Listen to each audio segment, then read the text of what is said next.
Hello student. तो जो हमने टॉपिक डिस्कशन किया है, इंट्रोडक्शन की हम बात करते हैं। तो जैसा कि हम लोगों ने अपना फॉर्मेट ऐसा रखा है कि हर चैप्टर के बाद हम लोग देखते चले जाएंगे कि प्रीवियस पेपर में किस तरीके के क्वेश्चंस जो हैं उन पर बने हुए हैं, वो डिस्कशन हम लेंगे। तो जैसे इंट्रोडक्शन वाला जो टॉपिक हमने कंप्लीट किया है, तो उसके बाद हम देखते हैं कि भैया उस पर जो क्वेश्चन है वो किस किस तरीके के आ रहे हैं। सबसे फर्स्ट क्वेश्चन है, which among the following are true when an organization use intensive distribution of its product. देखो, इंटेंसिव डिस्ट्रीब्यूशन की अगर बात की जाए तो हालांकि क्वेश्चन जो है वो डिस्ट्रीब्यूशन से रिलेटेड है। एक बात है कि अगर कोई प्रोडक्ट है फॉर एन एग्जांपल, और कंपनी चाहती है उसका गहन वितरण तंत्र इंटेंसिव का, वो चाहती है अपना प्रोडक्ट हर जगह पर अवेलेबल हो, उसका प्रोडक्ट जो है हर दुकान पर अवेलेबल हो। इंटेंसिव है डिस्ट्रीब्यूशन का मतलब, इंटेंसिव डिस्ट्रीब्यूशन का मतलब होता है कि कंपनी ने हर होलसेलर या हर रिटेलर को अप्रोच किया अपने प्रोडक्ट को बेचने के लिए, तो उसको इंटेंसिव बोला जाता है, जो यूजुअली एफएमसीजी प्रोडक्ट में हमें देखने को मिलता है। जो होते हैं ना फास्ट मूविंग जो कंज्यूमर गुड है, उनमें आपको देखने के लिए मिल जाएगा। जैसे बिकाजी भुजिया है, लेज आपने देखा होगा, कोल्ड ड्रिंक है, पेप्सी कोक है, पार्ले जी के बिस्किट है, आपने देखा होगा कि ये आपको लगभग हर शॉप पे जो मिल जाते हैं, क्योंकि इंटेंसिव डिस्ट्रीब्यूशन होता है। तो एक तो intensive distribution, customer are moderate in number. देखो, मॉडरेट ही नहीं होने चाहिए, मास लेवल यानी बड़े लेवल पर कंज्यूमर होना जरूरी है। जब आप प्रोडक्ट को सोचो हर जगह पर अवेलेबल कराना चाहते हो, तो फिर प्रोडक्ट कस्टमर मॉडरेट नहीं, कस्टमर जो है फिर वो मास लेवल पर होना चाहिए। वाइड स्प्रेड मार्केटिंग कवरेज, देखो ये बिल्कुल सही है कि आप बड़े लेवल पर जो मार्केट को क्या करेंगे, कवर करके चलेंगे। कस्टमर देखो ब्रांड कॉन्शियस हो, वो नहीं चलेगा, यहाँ पर ब्रांड वाला नहीं चलेगा, ब्रांड में तो फिर सेलेक्टिव हो जाएगा। हम चाहते हैं हमारा प्रोडक्ट पार्ले जी है तो फिर वो हर कोई बंदा खाता है, जैसे मैं भी खाऊंगा, मुझसे कोई रिच होगा, वो भी पुअर भी, तो कुछ ऐसा प्रोडक्ट होना चाहिए। तो ब्रांड कॉन्शियस नहीं हो। ऑफकोर्स मास एडवर्टाइजिंग होगा, क्योंकि हम चाहते हैं हमारा जो प्रोडक्ट है वो हर जगह अवेलेबल है, तो हर लोगों को पता होना चाहिए, हमारे प्रोडक्ट की नॉलेज होनी चाहिए, तो मास एडवर्टाइजिंग वहां पर होना चाहिए। तो अभी हमारा जो बी है ऑप्शन, और जो हमारा डी सॉरी जो हमारा डी ऑप्शन है, देखो ये दोनों तो जाएंगे जाएंगे। तो बी और डी जो है वो हमें एक तो डी ऑप्शन में देखने को मिल रहे हैं, एक हमें ए में देखने को मिल रहे हैं, और एक सी में लिखा है प्लीजेंट शॉपिंग कंडीशन। तो देखो, प्लीजेंट शॉपिंग कंडीशन क्या रिक्वायरमेंट नहीं, वो शॉपिंग प्रोडक्ट्स वगैरह में होता है कि जब आप शॉपिंग करने के लिए जाते हैं, किसी मॉल में जाते हैं, तो वहां पर ठीक है कंडीशन है शॉपिंग। बिस्किट के लिए भी हमें कोई एफएमसीजी प्रोडक्ट को परचेज करने के लिए, सर्फ शैम्पू परचेज करने के लिए हमें कोई प्लीजेंट शॉपिंग कंडीशन की रिक्वायरमेंट नहीं है। इसका मतलब जो हमारा आंसर है वो क्या चला जाएगा, सी चला जाएगा, कि बी और जो डी है, देखो ये दोनों ऑप्शन जो हमारे सही रहेंगे यहाँ पर। ठीक है, इसके बाद हम आगे बढ़ेंगे। ये हिंदी में दे रखा है इसका, जैसे कि हमने जो स्लाइड है वो दोनों लैंग्वेजेस में रखा है, ताकि दोनों तरह के स्टूडेंट्स को कोई दिक्कत नहीं आए language wise. Second, in which one of the following concept buyer is passively involved in an exchange transaction, he accept whatever is offered to him by marketer। अब देखो सोचो कि उसको तो ये है कि यार जो भी प्रोडक्ट मार्केट में मिल जाए मैं खरीद लूं, ऐसा कॉन्सेप्ट पहले चलता था, याद रखना, जब नंबर ऑफ कंपनीज नहीं थी, प्रोडक्ट अवेलेबल हो जाए वही बड़ी बात है। जैसे पुराने टाइम में मान लो कॉलगेट ही चलता था। अब कॉलगेट ही क्यों चलता था कि यार और कोई टूथपेस्ट था नहीं, तो वो बना दो जैसा है, तो भी भैया वो परचेज कर लेंगे। ठीक है, समय के साथ साथ कंपटीशन बढ़ा, बहुत सारे कॉम्पिटिटर आए, लेकिन इस तरीके का जो कॉन्सेप्ट होगा वो आपका कौन सा कॉन्सेप्ट होगा भैया, प्रोडक्शन कॉन्सेप्ट होगा। कि प्रोडक्ट बस हमें क्या करवा दो भाई, हमें केवल प्रोडक्ट अवेलेबल करा दो, अगर हमें प्रोडक्ट आप अवेलेबल भी करा देंगे तो वो हमारे लिए काफी है। तो वो उत्पादन अवधारणा के अंदर आ जाएगा कि भाई क्रेता विनिमय लेन देन में निष्क्रिय रूप से शामिल होता है, और वह विपणक द्वारा उसे जो पेशकश की जाती है उस वस्तु को स्वीकार कर लेता है, तो वो उत्पादन अवधारणा में आ जाएगा प्रोडक्शन के अंदर। Which one of the following is not market oriented definition of a business? के market oriented definition कौन सा नहीं है। चार ऑप्शन दिए कि we run a rail road, कि भाई हम रेल मार्ग चलाते हैं। We help improve office productivity. अपने को ऑफिस प्रोडक्टिविटी की अगर बात की जाए तो वो तो मार्केट ओरिएंटेड होगा भैया, कि ठीक है हम जो कंपनी है उसकी जो लोग हैं उनकी, जैसा मालूम कंप्यूटर प्रोडक्ट अवेलेबल कराते हैं तो उनकी एफिशिएंसी इंप्रूव करते हैं, तो नो डाउट मार्केटिंग ओरिएंटेड हो गया।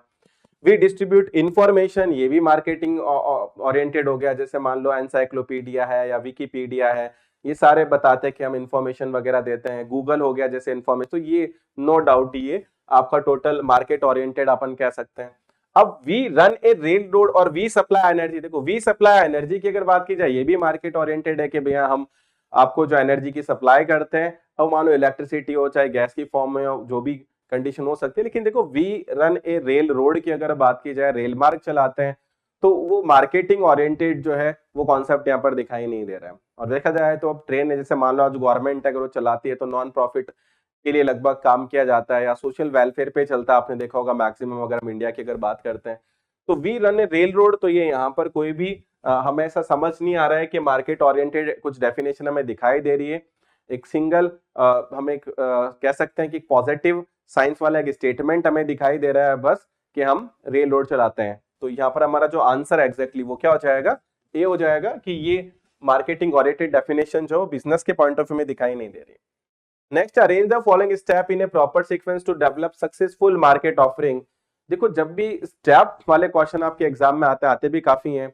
आप हमेशा एक बात ध्यान रखो कि स्टार्टिंग किसी भी चीज के कहां से होती है, प्लानिंग से या ऑब्जेक्टिव सेट करने से, गोल सेट करने से, और किसी भी चीज का अंत यानी एंड कहां पर होता है भैया, उसका फॉलो अप ले लिया आपने, लास्ट में हम क्या करते हैं, यही देखते हैं फीडबैक या कंट्रोल करते हैं। तो फर्स्ट और लास्ट को पकड़ना बहुत जरूरी है। अगर हम यहाँ पर देखें, उसने लिखा है specify of the marketing offering, monitoring goal process. अब देखो मॉनिटरिंग करना जो है ये मेरे हिसाब से सबसे लास्ट में जाता है कि आप अपने गोल को मॉनिटर कर रहे हैं। द अल्टीमेट क्राइटेरिया क्या होगा सक्सेस का, तो ये तो हमें सबसे पहले ही डिसाइड करना पड़ेगा भाई क्या क्राइटेरिया होंगे सक्सेसफुल प्लानिंग के लिए। ठीक है, फिर लॉजिस्टिक क्रिएट करना अलग है, वैल्यू क्रिएट करेंगे हम टारगेट मार्केट के लिए, तो बीच की बात है। तो सबसे पहले मुझे लगता है कि जो बी है मॉनिटरिंग गोल प्रोग्राम, मॉनिटरिंग करना, ये सबसे लास्ट में जाना चाहिए। तो हम सब लोग अगर इन स्टेप्स के अंदर जाते हैं तो बी हमें इन तीन ऑप्शन में देखो लास्ट में दिखाई दे रहा है, तो ठीक है, हमारा अप्रोच यानी ट्रिक हमारी काम कर रही है।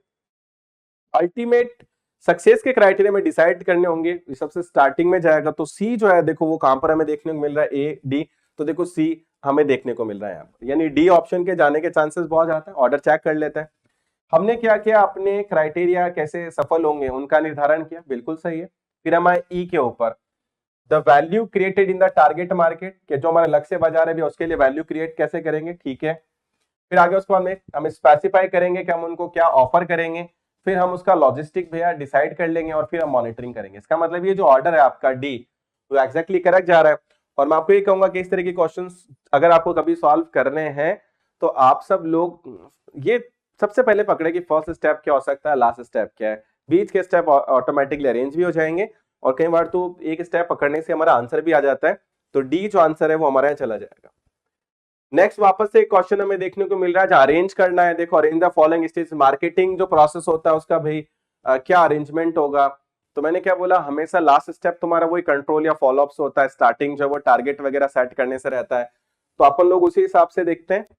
सबसे फर्स्ट हम लोग देखेंगे कि एंड कहां पर हो सकता है, मार्केटिंग मिक्स। देखो वापस control and evaluation of marketing देखो प्रोग्राम आ रहा है, तो इसका एंड तो मुझको मिल चुका है कि ई पर होगा। और ठीक है, हमारे पास जो ऑप्शन है ई वाले वो भी कितने हमारे पास भाई 3 है कि वहां पर हमारा जाएगा। सेकंड नंबर पे मैं ध्यान का रखना है कि भाई अब अगर आप गोल डिसाइड कर रहे हैं, क्या हमारे पास कुछ ऐसा है, ठीक है अभी हमारे पास नहीं है, तो ऑफकोर्स सबसे पहले कंपनी क्या करेगी, मार्केट में रिसर्च करेगी भैया। तो देखो यहाँ पर मुझको डी ऑप्शन में दिखाई दे रहा है कि सबसे पहले मार्केट में क्या करेंगे भाई, रिसर्च करेंगे। तो डी का प्रोसेस जो है मुझे पॉइंट पे दिखाई दे रहा है। अब मुझको पता चल गया कि रिसर्च पहले पाएगा, कंट्रोल बाद में आएगा, क्या बीच के स्टेप सही जा रहा है। मार्केट रिसर्च के बाद ठीक है ऑफ कोर्स प्लानिंग होगा, रिसर्च किया, रिसर्च के बाद क्या हुआ, प्लानिंग, प्लानिंग के बाद में हमने क्या किया, मार्केटिंग मिक्स डिसाइड किए, फिर हमने क्या किया, प्रोग्राम इम्प्लीमेंटेशन किया और फिर हमने कंट्रोल और इवैल्यूएशन किया। तो ऑफ कोर्स ये हमारे जो स्टेप है वो प्रॉपर्ली देखो फॉलो हो रहे हैं कि भाई सबसे पहले हमारा रिसर्च हुआ, रिसर्च के बाद हमने प्लानिंग किया, प्लानिंग के बाद हमने मार्केटिंग मिक्स बनाया, मार्केटिंग मिक्स आपके product price place promotion, program को हमने क्या किया, इंप्लीमेंटेशन किया और देन कंट्रोल इवैल्यूएशन किया। तो इसका जो हमारा आंसर है वो क्या चला जाएगा, ए चला जाएगा यहाँ पर, ठीक है। उसके बाद आया Peter F Drucker noted the relationship between selling and marketing in which of the following term. अभी हमने जब चैप्टर डिस्कस किया था तो हमने एक बात पढ़ी थी कि पीटर एफ ड्रकर ने बोला था कि मार्केटिंग जो है वो सेलिंग को सुपरफ्लुअस यानी अनावश्यक बना देती है। कहने का मतलब उनका यही था कि यार पुश करने की जरूरत नहीं है, प्रोडक्ट अच्छा बनाओ, कंज्यूमर को ऐसा प्रोडक्ट बना के दो जिससे कंज्यूमर सेटिस्फाई, वो ऑटोमेटिकली आपका प्रोडक्ट परचेज करेगा।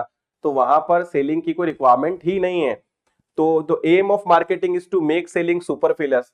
तो देखो सुपरफ्लुअस का आंसर मतलब जो है हमारा वो क्या हो जाएगा, बी, ये जो विपणन का उद्देश्य है विक्रय को अनावश्यक जो है वो बनाना, और इसी कारण से सेलिंग है उसको रिप्लेस किसने कर दिया था, मार्केटिंग के कॉन्सेप्ट ने उसको रिप्लेस कर दिया था।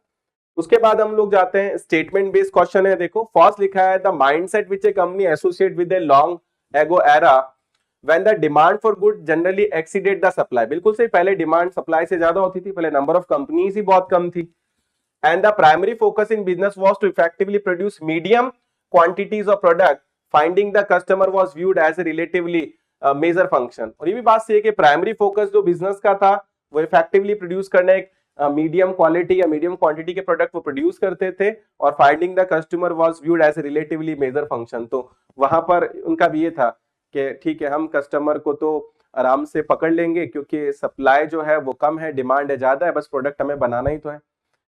प्रोडक्ट को हम बना के अगर प्रोडक्ट की डिलीवरी भी कर देंगे अगर, और उसकी क्वालिटी क्वांटिटी अगर एवरेज लेवल की भी है, तो भी कस्टमर हमें क्या हो जाएगा भैया, मिल जाएगा। तो ये बात बिल्कुल सही है। स्टार्टिंग की अगर हम बात करें प्रोडक्शन कॉन्सेप्ट वगैरह की, तो यही चीजें चलती थी। सेकंड लिखा है the firm with product orientation. जो प्रोडक्ट ओरिएंटेशन है typically focus on the quality and quantity of offering while assuming the customer will seek out and buy reasonably priced well made product, and from the above statement indicate the correct code of being statement correct or incorrect। तो देखो यहां पर second पे क्या लिखा है, the firm with product orientation typically focus on the quality and quantity of offering while assuming the customer will seek out and buy reasonably priced product। तो देखो यहां पर अगर हम बात करें तो अगर प्रोडक्ट ओरिएंटेशन जो कंपनी थी वो एक्चुअली बस प्रोडक्ट पर ही उसका फोकस जो था वो रहता था। अगर हम कस्टमर के पॉइंट ऑफ व्यू अगर बात करते हैं, वहां पर उनका जो फोकस था वो इस तरह का उस लेवल का नहीं था। तो सेकंड स्टेटमेंट जो जा रहा है कि फर्म जो प्रोडक्ट ओरिएंटेशन पे है उसका फोकस जो क्वालिटी एंड क्वांटिटी ऑफरिंग, इतना वो फोकस एक्चुअली कहाँ करते थे। अगर अपन यहाँ बात करें तो यहाँ पर उनका एक मॉडरेट, देखो क्या लिखा हुआ है इन्होंने कि primary focus business effectively medium quantity या मीडियम क्वालिटी पर था। तो यहाँ पर इनका फोकस ऐसे नहीं था कि क्वालिटी या क्वांटिटी पर मेजर था, मीडियम या एवरेज था। ऑफ कोर्स अगर बात की जाए तो एक, अगर मैं इस स्टेटमेंट को सही मानता हूं तो फिर ये सही नहीं है, इसको सही मानता हूं तो ये सही नहीं है, क्योंकि देखो साफ लिखा है कि मीडियम क्वांटिटी या मीडियम क्वालिटी पर ही उनका फोकस रहता था। इसका स्टेटमेंट वन क्योंकि हमने ऑलरेडी सही माना है, तो मतलब स्टेटमेंट जो सेकंड है देखो वो सही नहीं जाएगा। तो इसका आंसर जो है कि स्टेटमेंट फर्स्ट इज करेक्ट हो जाएगा, स्टेटमेंट सेकंड है वो इनकरेक्ट हो जाएगा। आंसर क्या हो जाएगा इसका, सी चला जाएगा। नेक्स्ट क्वेश्चन, ठीक है, ये इसका हिंदी दे रखा है हिंदी मीडियम के स्टूडेंट्स के लिए। Marketing is anything you create और share that tells your story. ठीक है, मार्केटिंग हम कह सकते हैं कोई भी ऐसा प्रोडक्ट जिसको हम क्रिएट करते हैं, शेयर करते हैं, और टेल द स्टोरी का मतलब ठीक है जो हमारी अप्रोच, हमारी सोच को बताता है। कंपनी का प्रोडक्ट एक्चुअली कंपनी को रिप्रेजेंट करता है, तो इट्स फाइन, मतलब अपन इसको जो है वो कंसीडर कर सकते हैं। ठीक है, इसके बाद हम लोग देखते हैं सेकंड रीजन क्या दिया, marketing is a way to connect what product or service you have to offer with customer who want and need such product and services। ये भी ठीक है कि मार्केटिंग है वो तरीका जिससे आप प्रोडक्ट और सर्विस की जो ऑफर करते हैं कस्टमर से, उसकी नीड और उसके हिसाब से आप उससे कनेक्ट करते हैं। तो ये भी बात ठीक है। तो देखो रीजन तो ठीक है, पर जो रीजन दिया है लगभग वही जो एसेसन दिया है, देखो वही रीजन दिया है एक्चुअली। उसका दोनों स्टेटमेंट मतलब सेम काइंड ऑफ है। मैं ये कह सकता हूं कि स्टेटमेंट तो सही है लेकिन इसका रीजन नहीं दिया इन्होंने। टेक्निकली इन्होंने क्या किया, सेम स्टेटमेंट ही लिखे। ऊपर जाके मार्केटिंग ठीक है, एक वो होता है जिसमें भैया कंपनी एनीथिंग क्रिएट करती है या भैया उसको शेयर करती है। नीचे रीजन में क्या दिया गया, मार्केटिंग एक तरीका है जिसमें कंपनी जो प्रोडक्ट है एक्चुअली वो ऑफर करती है और जो कस्टमर है एक्चुअली उसके साथ वो कनेक्शन जो है वो बैठाती है। तो ए और आर बात तो बिल्कुल सही है, लेकिन अगर आर की अगर बात की जाए तो ए का करेक्ट एक्सप्लेनेशन नहीं है। तो इसका जो आंसर है क्वेश्चन नंबर 8 का वो क्या हो जाएगा, सी हो जाएगा यहां पर। नेक्स्ट उसके बाद दिया है कि marketing is the process by which A firm profitably translate customer need into revenue. Of course बिल्कुल सही है, मार्केटिंग का मेन ऑब्जेक्टिव ये है भाई कि हमें कस्टमर को सेटिस्फाई तो करना है, पर किस बेस पे करना है कि भैया हमें साथ ही साथ प्रॉफिट कमाना भी जरूरी है। मार्केटिंग इज द मैसेज और एक्शन दैट कॉज मैसेजेस और एक्शन। तो देखो सेकंड नंबर की अगर हम पॉइंट की अगर हम बात करते हैं, the marketing is the messages और एक्शन दैट कॉज मैसेजेस और एक्शन के मार्केटिंग खुद भी, विपणन खुद भी कोई एक तरीके से लिखा हुआ है कि मैसेज संदेश देती है, कोई प्रतिक्रिया करती है, जिसके कारण से भी जो है वो मैसेजेस या एक्शंस देखने को मिलते हैं, क्योंकि कंपनी कुछ करेगी तो कस्टमर भी कुछ करेगा अल्टीमेटली। तो बात बिल्कुल सही है, फर्स्ट स्टेटमेंट भी बिल्कुल सही कि कस्टमर को वो कन्वर्ट करके प्रॉफिट अर्न करेगी भैया, और सेकंड नंबर पे ये भी सही कि कंपनी अगर कुछ करेगी तो कहीं ना कहीं रेस्पॉन्स जो एक्शन हमें कंपनी को एक्शन लेगी तो कस्टमर के थ्रू भी हमें एक्शन देखने को मिलेगा। तो ऑफ कोर्स दोनों स्टेटमेंट सही है, हमारा आंसर क्या हो जाएगा यहाँ पर सी हो जाएगा कि दोनों ही स्टेटमेंट, दोनों ही कथन है वो बिल्कुल सत्य है कि विपणन वह प्रक्रिया जिसके द्वारा फर्म लाभप्रद रूप से ग्राहक की जरूरतों को राजस्व में परिवर्तित करती है, और विपणन वह संदेश और क्रियाएं जो संदेश या क्रियाओं का कारण बनती है। नेक्स्ट जो क्वेश्चन नंबर 10 है, देखो उसके अंदर दे रखा है कि in course of converting to a marketing oriented company, एक कंपनी में face which of the following. जैसे आप मार्केटिंग ओरिएंटेड कंपनी बनना चाहते हैं, आप चाहते हैं कि आप कस्टमर की नीड या वांट्स पर फोकस करें, तो उसके लिए आप जब करते तो क्या क्या समस्या में देखने को मिलती है। देखो ऑर्गेनाइज रेसिस्टेंस की अगर बात की जाए, हमें बिल्कुल संगठित प्रतिरोध भी देखने को मिलेगा, क्योंकि आप लोग जितना कस्टमर की तरफ जाएंगे तो कंपनी के मैनेजमेंट को कहीं ना कहीं प्रॉब्लम देखने को मिलेगी, क्योंकि आपको उसी स्तर के ऊपर फिर काम करना पड़ेगा, उसी लेवल की फिर आपको सर्विसेज देनी पड़ेगी। तो वो इंटरनल तौर पर आपके जो एम्प्लॉयज होंगे, आपके जो स्टाफ होंगे, या कहीं ना कहीं कोई सुपीरियर लेवल का मैनेजर भी हो सकता है, तो वो एक रेसिस्टेंस हमें देखने को मिल सकता है। सेकंड ऑफ कोर्स देखो स्लो लर्निंग है, आप मार्केटिंग में काम करेंगे तो चीजें धीरे धीरे हमें सीख देखने को मिलेगी। फास्ट फॉरगेटिंग भी है, ये भी है कि भैया चीजों को तेजी से आप भूलेंगे भी, जब आप कोई नई चीज सोचेंगे तो पुरानी चीजें रिकॉल करने में दिक्कत आएगी, क्योंकि देखो मार्केटिंग एक डायनामिक चीज है, नई नई चीजें आती रहती हैं, और जब आप बहुत सारे एस्पेक्ट पे काम करते हो तो फिर बहुत सारी चीजें हम भूलते भी चले जाते हैं। तो मेरे को लगता है कि ये सारी प्रॉब्लम जो है वो हमें देखने को मिलेगी, यानी इसका जो आंसर है वो हमारा क्या हो जाएगा, डी हो जाएगा। क्वेश्चन नंबर 11 पे आते हैं, when the consumer favour those product which offer the most quality performance और innovative feature then it is called as. तो अगर when the consumer favour those product which offer the most quality performance और innovative feature, मतलब आज अगर हम बात करें कि प्रोडक्ट मार्केट में अवेलेबल है या आ रहा है, और कस्टमर जो एक्चुअली जो कंज्यूमर है वो किन प्रोडक्ट को फेवर कर रहा है, जहां पर उसकी जो क्वालिटी है वो बेहतर है, या परफॉर्मेंस है वो बेहतर है, या उसका जो फीचर्स है इनोवेटिव है, तो वो किस अप्रोच पर जा रहा है। तो देखो मार्केटिंग तो है नहीं यहाँ पर कि हम भैया कस्टमर को सेटिस्फाई कर रहे हैं वो हमारी तरफ आ रहा है, ना हम यहाँ पर पुश कर रहे हैं भैया। और प्रोडक्ट कॉन्सेप्ट की अगर बात की जाए तो यहाँ पर भी ऐसा नहीं है कि कंपनी की बात हो रही है कि कंपनी कोई ऐसा प्रोडक्ट जो है भैया लेकर आ रही है जिसकी एक ठीक ठाक क्वालिटी हो, उनको लगता है कि प्रोडक्ट अगर ठीक क्वालिटी का सही प्राइस पे मिल रहा होगा तो कंज्यूमर उसको परचेज कर लेगा। यहाँ पर तो क्या है कि ठीक है प्रोडक्ट मार्केट में जा रहा है, कंज्यूमर देखता है जो प्रोडक्ट ठीक है उसको वो ले ले, अवेबिलिटी हो प्रोडक्ट की, तो ये जो कॉन्सेप्ट है वो हमारा क्या हो जाएगा, प्रोडक्शन कॉन्सेप्ट हो जाएगा, कि कंज्यूमर जब फेवर करता है कि ठीक है प्रोडक्ट की क्वालिटी परफॉर्मेंस और फीचर्स थोड़े नए हैं, तो वो उन प्रोडक्ट को परचेज करने में अपना इंटरेस्ट दिखाता है, तो उसको हम क्या बोलेंगे, product concept, sorry production concept. Next उसके बाद में मार्केटिंग नेटवर्क कंसिस्ट के, जो मार्केटिंग का नेटवर्क है एक्चुअली उससे रिलेटेड क्या करेक्टर हो सकते हैं। लिखा था task to devise marketing activity. Marketing network का देखो एग्जैक्टली मेन चीज क्या होता है कि आप जो भी होलसेलर हैं या जो भी डिस्ट्रीब्यूटर है, रिटेलर हैं, आप उनसे प्रॉपर्ली क्या रहे, कनेक्टेड रहें। आप उनसे जितना प्रॉपर्ली कनेक्टेड रहेंगे तो जितना कनेक्टेड आप उनसे बेहतर रहेंगे उतना ही बेहतर आपकी कंपनी के लिए होगा।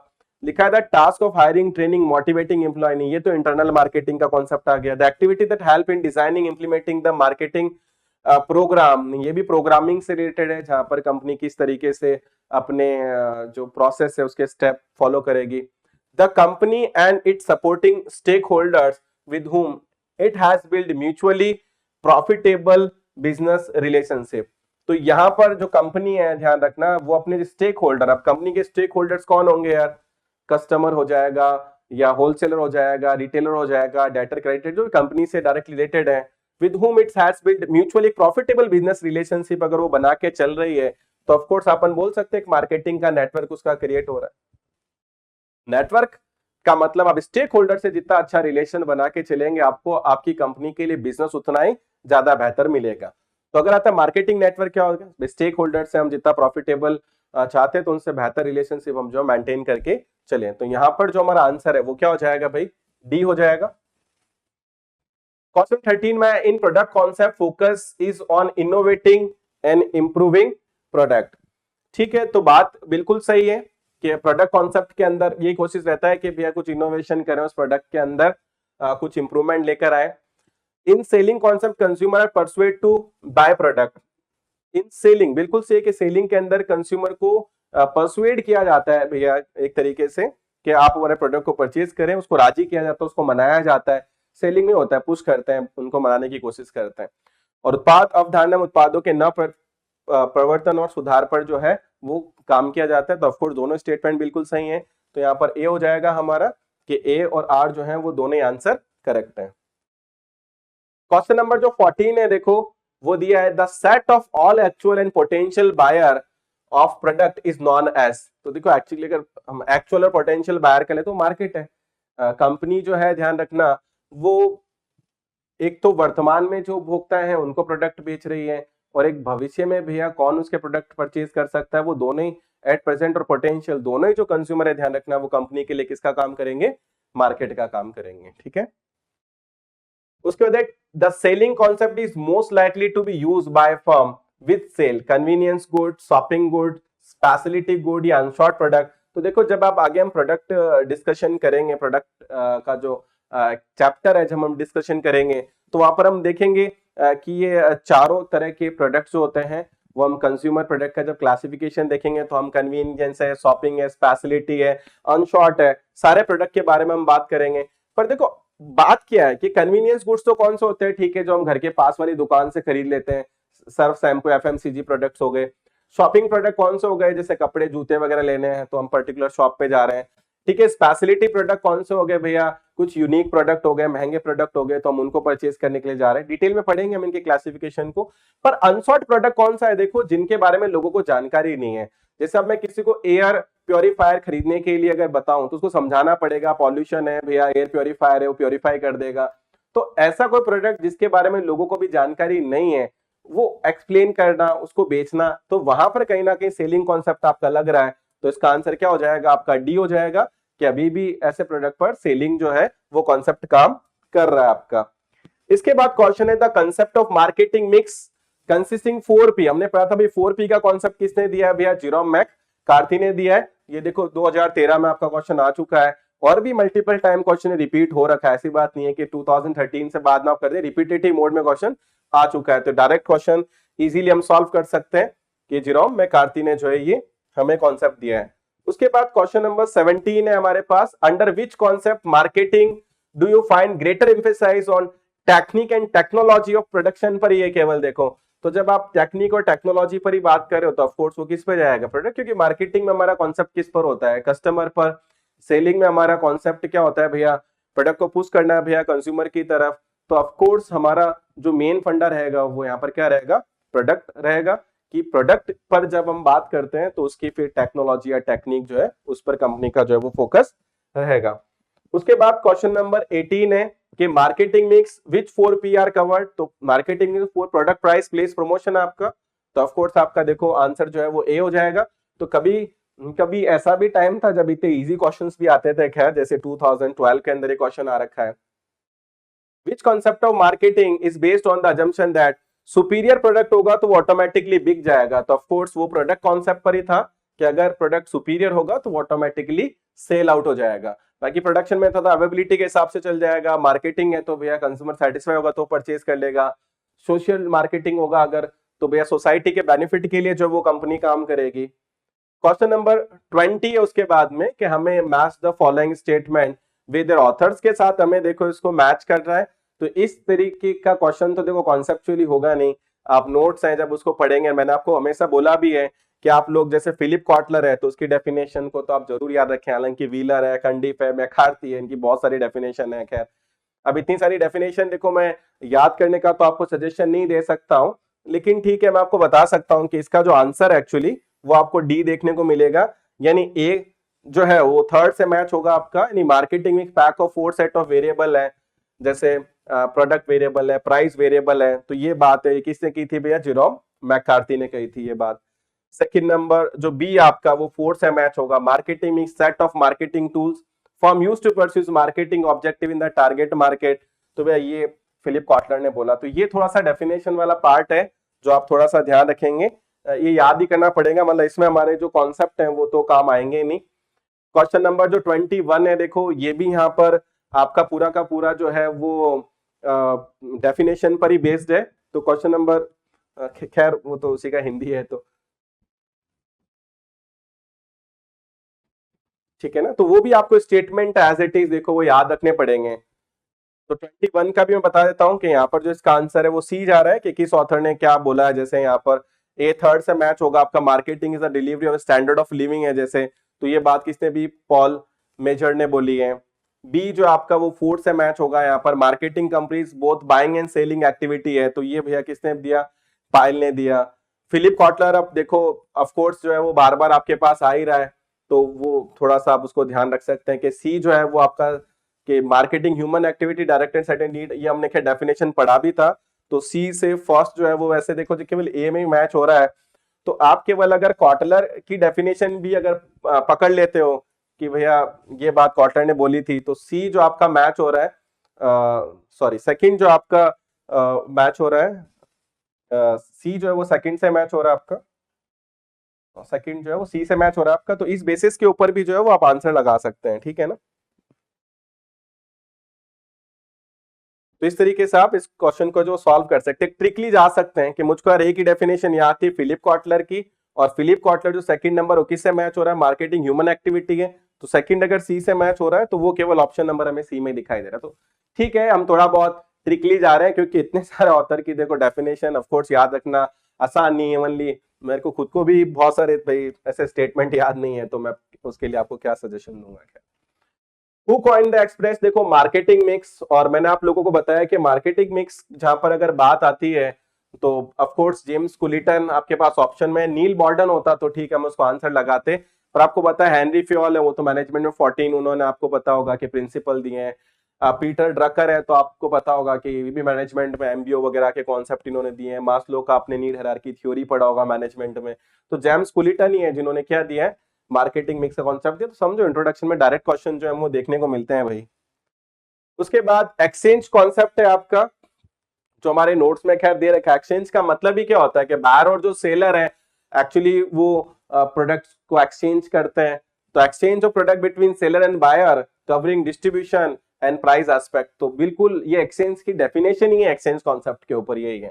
हालांकि हमारे नोट्स के ऊपर था, पर मैंने एक्सचेंज कॉन्सेप्ट पर कोई खास डिस्कशन लिया नहीं क्योंकि इस पर बात होती नहीं है, क्योंकि इसका क्वेश्चन देखो 2010 पर जो आ रखा है कि हम एक्सचेंज कॉन्सेप्ट भी होता है जब बायर और सेलर जो है वो गुड्स को एक्सचेंज करते हैं ऑफ कोर्स किसी प्राइस पर, तो उसको हम एक्सचेंज कॉन्सेप्ट भी बोलते हैं। तो वो तो फर्स्ट लाइन में उसका एग्जैक्ट डेफिनेशन दे रखा है, तो मल्टीपल से आपको जाने की जरूरत नहीं है।